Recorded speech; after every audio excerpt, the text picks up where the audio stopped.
I have two favorite hand saws, and they actually happen to be Japanese pull saws. And I like them because they're lightweight, easy to hold, and one of them even has a flexible blade. Let me show you how I use it to trim down these dowels. So I'm holding the saw parallel to my piece that I have here secured to my vise.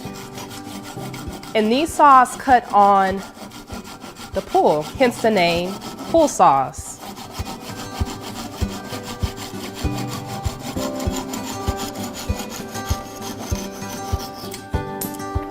Easy. The ability to bend the blades on these saws make it easy so that I can get into tight spaces, and I could almost work around at any angle with this type of saw. And let's say if I had another board here for some reason, I would still be able to kind of wedge in there and use this saw.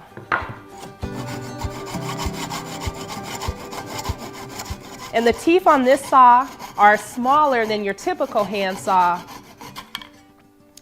Now that we've seen the capabilities of this flexible saw, I'm going to take this one out and put a second piece of wood that I have in where I've already marked off the notches where I'm going to do a cross cut and a rip cut with this next saw.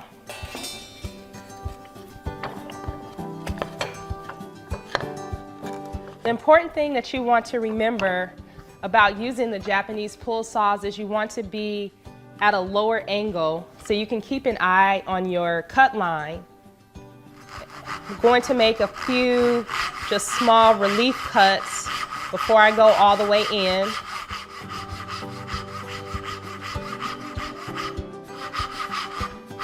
And the teeth on this side are a lot smaller.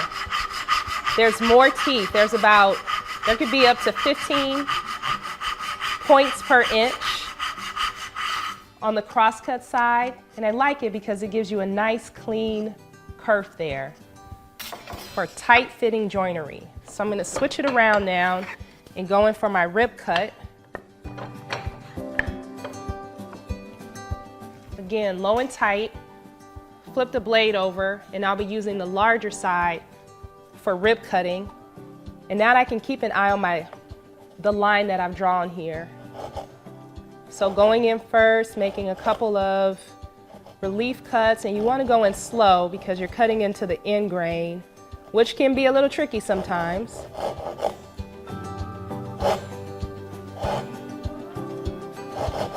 There we go. Almost got it.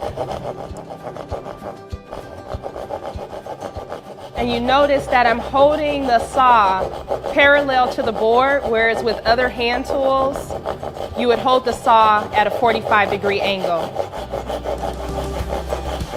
And I'm not going all the way to the top because I don't want this part of the blade to get stuck in the kerf. And there you have it. A nice clean cut that you can't make with any other saw. I highly recommend getting a nice set of Japanese pull saws.